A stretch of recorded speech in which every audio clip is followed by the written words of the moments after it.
Finding the cure for cancer has been one of medicine's greatest challenges ever. In the early 80s, two German doctors from Göttingen University, Professor Heinrich Peters and Dr. Thomas Nesselhut, have started an amazing journey trying to solve this enigma. And today, they're closer than ever to finding the answer. They believe that fighting cancer has to be done working with the immune system and not against it. They see the cancer patient's immune system as a faulty system that needs to receive precise instructions on how to find and kill tumor cells without harming the patient's healthy tissue and organs, because otherwise the patient will not have a long life with quality. In 1987, Professor Heinrich Peters discovered a process of producing dendritic cells out of the patient's own blood. These cells are then programmed to find and kill tumor cells, but without harming the patient's own healthy tissue and organs. Cellular immunotherapy is definitely the future of medicine. Programming the body's own cells to fight disease is also possible for autoimmune and degenerative illnesses, as you will see today.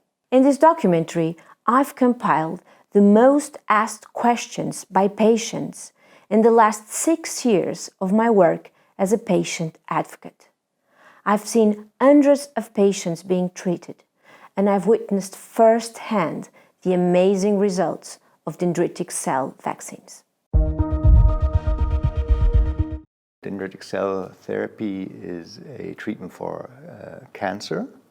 It is based on the patient's immune system, more specifically immune cells. So the therapy is a vaccine-based therapy.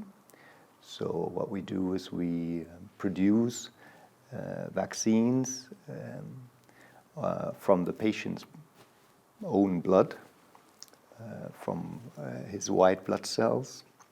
The cells are harvested and then processed in a clean room lab where the monocytes is transformed into the dendritic cells. And the dendritic cells are then administered back to the patient. The dendritic cells give the order to the immune system what the immune system should do. And in the case of cancer, we program dendritic cells from the patient to stimulate killer cells, killing tumor cells.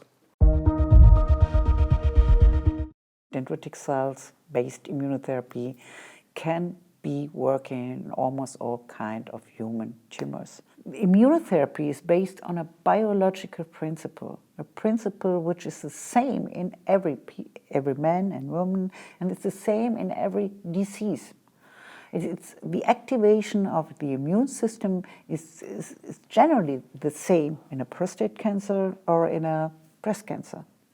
Of course, there are different, the cancer cells are more or less responsible for an immunological attack because the microenvironment, the immune suppressive microenvironment in a pancreatic cancer is much more higher, for example, than probably in an operated breast cancer. The aim of immunotherapy is long life. The word cure is a word we wouldn't use. It is a chronic disease. I have got a patient we started treating almost 20 years ago, and they were in a very desperate situation. That was, the life expectancy was very short, and they're still alive. Nevertheless, scientifically, it's not allowed to say they are cured, but I think they are cured. A great advantage of dendritic cell therapy that the life quality is excellent. There is no really substantial long-lasting side effect. The response rate is a normal measure in conventional therapy. That means chemo and so on. But we know in chemo you have got a good response, but not a long life. And therefore the response rate alone is not the real parameter we are interested in. We are interested in long life. Em 2011, numas análises de rotina, tinha tumor nos ovários que me foi dito ser de grau 3. e fui operada em dezembro de 2011. No IPO disseram-me sempre que tinha corrido tudo bem, mas que eu necessitava de fazer quimioterapia. Fiz 6 sessões, só estive 6 meses sem vestígios de doença. O Dr. Thomas me disse quando eu lá cheguei que devia ser talvez um caso sem sucesso, que na opinião dele pouco ou nada havia a fazer, exceto se eu conseguisse fazer um tipo de quimioterapia menos agressiva junto com os tratamentos dela.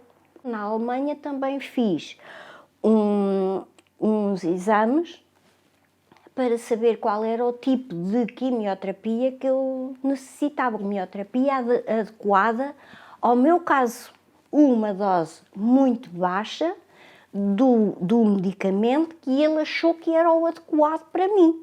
Pronto, em conjunto eu consegui. Eu melhorei desde o primeiro tratamento que fiz, tive de fazer vários, porque o meu problema já estava muito avançado. Eu já estou sem vestígios de doença há 26, 27 meses. Hoje em dia ando por onde quer e me apetece e faço o que quer e me apetece e sinto-me bem. For the production of dendritic cells, we need monocytes, and monocytes are part of our white blood cells. Therefore, a simplest way is we take some blood from the patient, separating the red cells from the white. From the white cells, we separate the monocytes, and then we can use them for production of dendritic cells. The conversion of monocytes to dendritic cells is the method of Professor Peters. We give some major signals converting to the dendritic cells. And then when we have got dendritic cells, we can load them with signal molecules. That could be tumor antigens that are typical proteins of the tumor cells. And we can give secondary signals that the dendritic cells are really acting in an aggressive mode against cancer. The side effects of dendritic cell vaccine are very minor. What can happen is that the patient gets influenza-like symptoms. The patient can get fever, headache, discomfort, but severe side effects we never observed. Patient who start immediately after his primary or surgery of metastasis with dendritic cell therapy. That's the ideal patient, because then you have an immune system which is not impaired by the tumor, but it's not impaired by the chemotherapeutic and not impaired by the radiotherapy. If somebody comes early, the results are better than coming late. In very early stages, we are talking about, let's say, 80-90% success rate and long survival, and in later stages it goes down to 30%, in very late stage even lower than that. Ja, 2012 hatte ich einen braunen Fleck hier, das sich als Melanom rausgestellt hat und das als Melanoma in situ rausgeschnitten wurde. Jetzt, ein Jahr später, ist bei mir ein Prostatakarzinom gewachsen, das ich zu spät erkannt habe und das dann schon in den Lymphen, in der Lymphknoten und in den Knochen metastasiert war. Und da habe ich mich entschieden, nicht die Chemotherapie zu nehmen, die Chemotherapie, die mir vorgeschlagen wurde, als Voraussetzung dafür, dass überhaupt operiert wird, sondern ich habe dendritische Zellen, Hyperthermie 4-mal in der Woche, eine halbe Stunde auf die Prostata und Mistel und das richtige Essen und auch bewegen, so viel ich konnte und Homöopathie und das alles ging nur von dem Zeitpunkt an, wo ich Antihormontherapie bekam. Vorher ist der PSA immer gestiegen. Alles zusammen hat dann dazu geführt, dass dieser sehr bösartige Tumor zurückgeht und ohne Chemotherapie weggeht. Und dabei sind die dendritischen Zellen zentral wichtig. Ja, ich habe ein normales Leben gelebt, sogar mit sehr viel Anspannung, war meine Frau. Das Entscheidende ist, dass mit der Chemotherapie das Immunsystem runtergefahren wäre und dann hätte der Tumor, wäre der zwar auch kleiner gewesen, aber schließlich hätte der Tumor die Oberhand bekommen und dann hätte keiner mehr was machen können.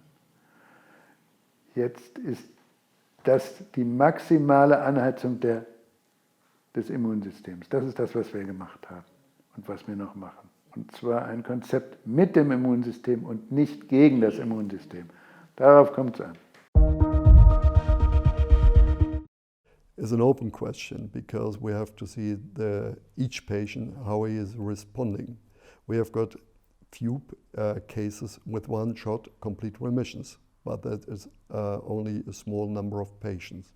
Statistically, we know that the minimum number is 3 to 4. Otherwise, you can't expect not enough killer cells. The dendritic cells need the information from the tumor. So there are different ways to give this information to the dendritic cells. One is, in every patient with a high tumor load, you will find tumor particles in the serum of the patients, and the dendritic cells are generated with this serum. So the dendritic cells get the information from these particles in the serum. Secondly, there is the possibility to get the information via the tumor cells, and if we know certain structures from the tumor, we can use these structures, it can be prepared, and we can use these structures to inform the dendritic cells. Nowadays, we have, of course, improved the protocol to activate the dendritic cells. We have more information about how dendritic cells are acting, what kind of cytokines they need to be really effective. And so we changed the generation protocol, mainly in that way that we put the toll-like receptors to activate the dendritic cells. So there is a big change between 1999 and until now. So today we have a more effective vaccine. We were supported by the European Union and the state of Lower Saxony with a lot of money to make research on that field, and we could improve the dendritic cells, and over the years the quality management became better and better, and we're producing now so-called GMP, that means highest quality standard, and we can really predict the quality of the vaccinated cells and what is essential for a good immunological signal.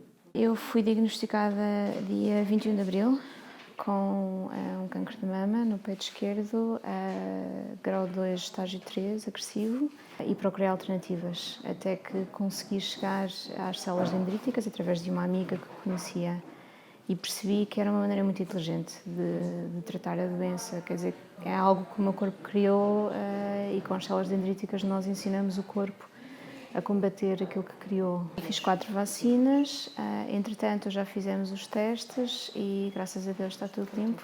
Comparativamente ao convencional que é a quimioterapia, eu sei que eu estou a aumentar as minhas hipóteses no futuro de ter uma vida completamente sã e normal, enquanto que com a quimio, por serem cancerígenos os próprios medicamentos, pode haver, e muitas vezes já recidivas. We have the approval as doctors to produce dendritic cells. So there are guidelines for advanced medicinal therapeutics, ATMPs, and these rules apply to us. And we are working under what is called the hospital exemption.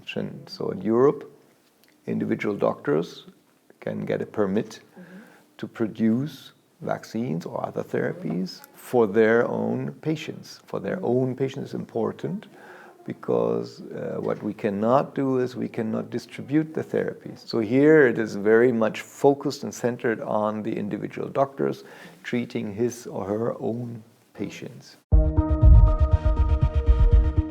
Checkpoint blockers actually do not bind to cancer cells.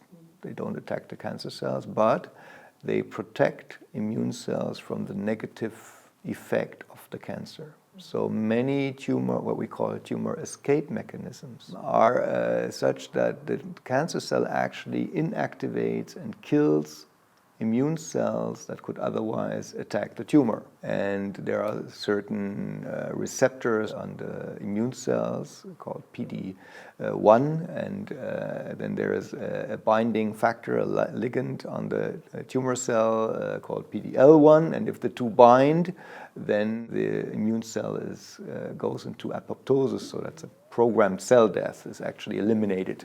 If you now keep in mind that dendritic cells are meant to activate immune cells, to increase the number of immune cells, then it is a good idea to protect them in a second step from the negative effect of the cancer, so that otherwise you might have wonderful immune cells due to dendritic cell therapy, but the cancer can inactivate them, so they cannot actually really do much. So that's why checkpoint blockers are actually a natural partner for dendritic cells. On the other hand, checkpoint blockers really require the presence of immune cells in the body. So the patient who has absolutely no immune cells for fighting the cancer will have absolutely no response to the checkpoint blockers. The problem of checkpoint blockers is the side effects. Basically, the checkpoint blockers tamper with immune tolerance. So they switch out a certain tolerance signal that is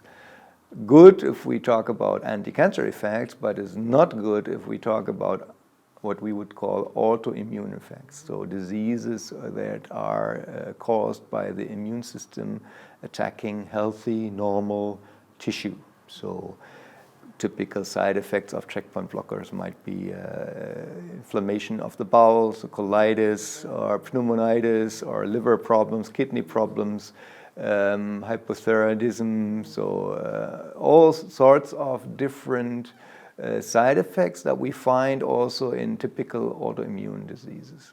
And the problem is dose-related. So the more of the checkpoint blocker you give, the higher the likelihood. That doesn't say that using a low dose eliminates the side effects completely, but the likelihood is diminished.